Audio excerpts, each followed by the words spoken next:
Hi everyone, welcome to Kim Pete's. Today we're going to be looking at something quite fun, which is the blunderbuss. Now, the blunderbuss is a very famous weapon. Many people have heard of these. So this particular example is a brass barreled blunderbuss, and this was invented in about the 1670s. So the reason the barrel is brass is because it's lighter than steel and it doesn't perish, it doesn't tarnish or rust when at sea. Not all blunderbusses had a brass barrel, some of them were steel, and they came in variants of lengths. You can get very long ones, more sort of musket size, coming straight down into quite even shorter than this one. The originals were longer than this and made of steel, and then they lightened it by turning it brass and shortened it as well, making it lighter and easier to manoeuvre, especially on a cramped stagecoach, so you don't shoot your own horse.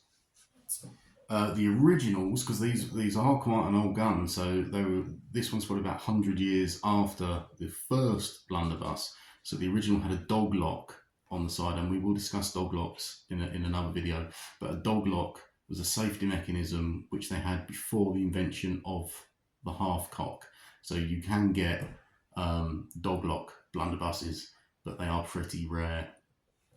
So the word blunderbuss is a Dutch word, and it basically means thunderpipe, which is a brilliant name. I think these should be called thunderpipes.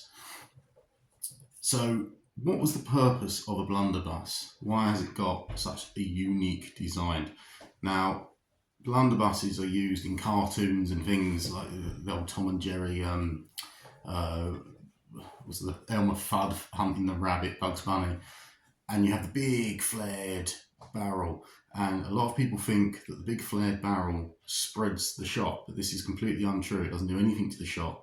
The reason you have a flared barrel is because these were originally invented for stagecoaches.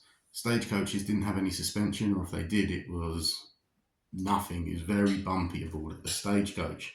So you would have the driver of the coach. Next to them would be sat a man in the shotgun position. That's where the term riding shotgun comes from. Now, this isn't a shotgun, it's a blunderbuss, but it is a gun that fires shot, and it is where the word shotgun came from and is now used for what we know as a shotgun. So the flared barrel, when you're bumping around on your coach, if you've got a thin barrel and you're trying to pour your powder in and your shot, and then you're trying to ram it and you're being shot at and you're swerving, you're not going to be able to load the gun. By having a big flared barrel, that makes it a lot easier just to chuck things in there. And you could put anything in here, bits of cut up lead, ball bearings, big ball, like proper shot from muskets, 2 or 3 of them in there, and then just blast with it. It was a fearsome weapon. So it does have a stock like a musket. It also has the brass butt cap on there as well, so you can turn it around into your enemy's face. It also protects the wood as well, so you can shoulder the weapon and fire it like a musket, or you can fire it, can't even see, you can fire it from the hip, as long as you've got a tight hold on there. So construction is the same as any other flintlock, exactly the same on there. Powder in the pan, onto half cock, close your frism, your powder, your wadding, and whatever you want down the end. Ram it in, full cock, and fire.